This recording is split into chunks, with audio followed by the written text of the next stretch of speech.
Hai semua, selamat datang di channel Baca Saham. Pada video ini, kita akan bahas satu topik dengan judul Saham murah harga 400-an rupiah per lembar, PBV kurang dari 1 kali, PER kurang dari 7 kali, dan punya kinerja fundamental yang bagus.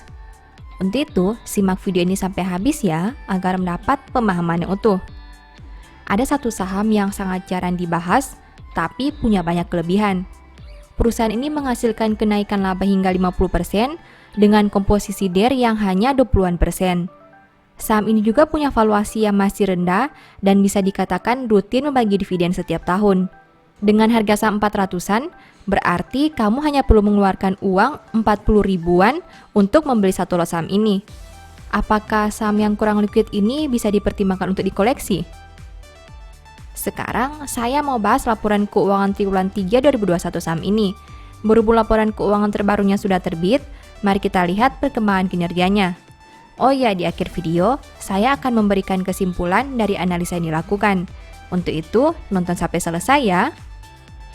Namun seperti biasa, pembahasan ini bersifat edukasi dan bukan rekomendasi.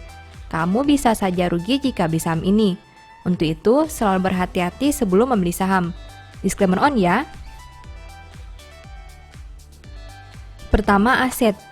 IGAR punya aset 780 miliar di tahun 2021, sedangkan di tahun 2020 asetnya berjumlah 665 miliar, yang artinya aset perusahaan naik 115 miliar atau 17,29% dalam satu tahun ini. Sekarang mari kita analisa lebih jauh. Dari total aset 780 miliar, perusahaan punya piutang usaha pihak ketiga sebanyak 246 miliar. Artinya, 31,54% aset perusahaan berada dalam bentuk piutang usaha pihak ketiga. Jika dibanding tahun sebelumnya, pos ini naik 106 miliar atau 75,71%. Selain piutang usaha pihak ketiga, ada juga kas dan setara kas. Dari total aset 780 miliar, perusahaan punya kas dan setara kas sebanyak 230 miliar. Artinya, 29,49% aset perusahaan berada dalam bentuk kas dan setara kas. Jika dibanding tahun sebelumnya, pos ini turun 10 miliar atau 4,17%. Kedua, liabilitas. IGAR punya liabilitas sebanyak 117 miliar sampai triwulan 3 2021. Sedangkan di tahun 2020, liabilitasnya berjumlah 72 miliar. Artinya, hutang perusahaan naik 45 miliar atau 62,50% dalam satu tahun ini. Nah, dari total liabilitas 117 miliar, perusahaan punya utang usaha pihak ketiga sebanyak 66 miliar. Artinya, 56,41% hutang perusahaan berada dalam bentuk utang usaha pihak ketiga. Jika dibanding tahun sebelumnya, pos ini naik 34 miliar atau 106,25%. Selain utang usaha pihak ketiga, ada juga liabilitas imbalan kerja. Dari total liabilitas 117 miliar, perusahaan punya liabilitas imbalan kerja sebanyak 25 miliar. Artinya, 21,37% total hutang perusahaan berada dalam bentuk liabilitas imbalan kerja. Jika dibanding tahun sebelumnya, pos ini naik 2 miliar atau 8,70%. Ketiga, ekuitas. IGAR punya ekuitas 474 miliar sampai triwulan 3 2021. Jika dibanding tahun sebelumnya dengan angka 425 miliar, berarti ekuitas perusahaan naik 49 miliar atau 11,53%.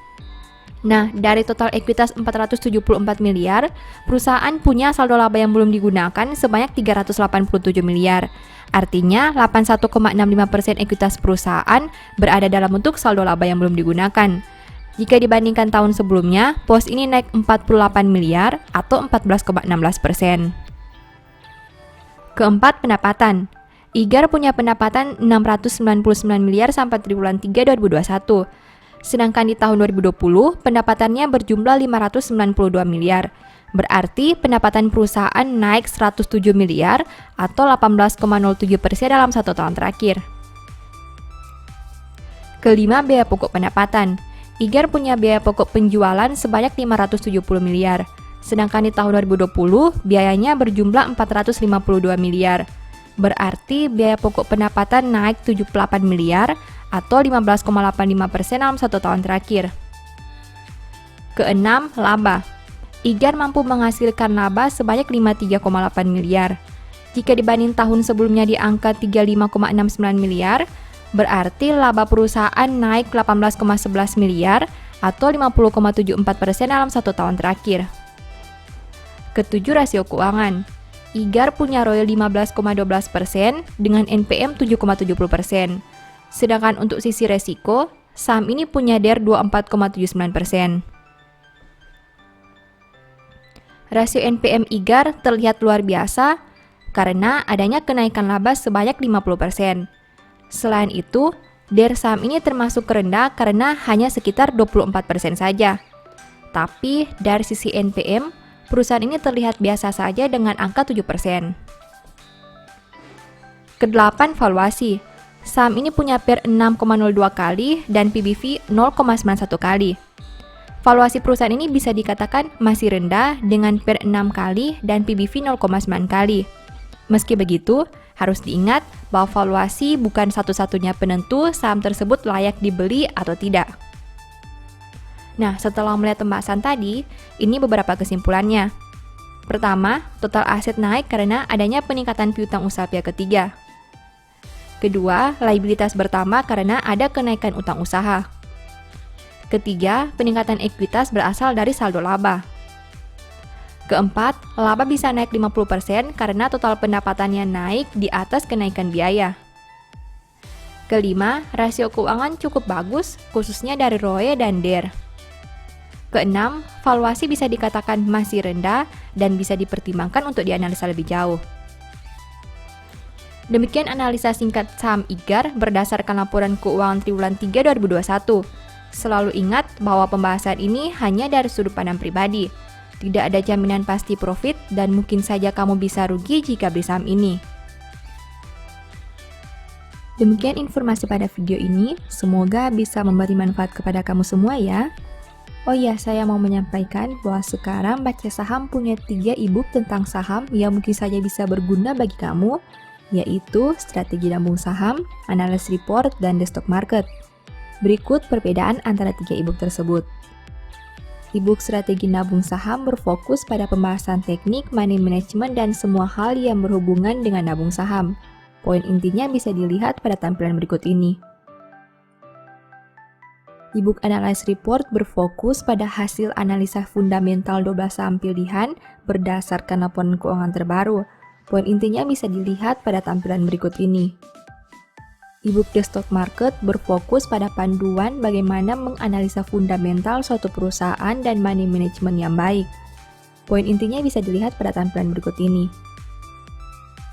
Apabila kamu tertarik membeli salah satu dari 3 e-book tadi, silakan chat WA ke nomor yang tertera di layar ya. Ingat, hati-hati terhadap semua jenis penipuan yang mengatasnamakan baca saham. Baca Saham tidak pernah mengelola dana ataupun melakukan penjualan produk di luar Instagram, YouTube, dan Telegram resmi Baca Saham. Sebagai penutup, saya mau mengutip satu statement yang semoga bisa menjadi semangat bagi teman-teman. Lebih baik sekerat roti yang kering disertai dengan ketentraman daripada makanan daging serumah disertai dengan perbantahan. Thank you.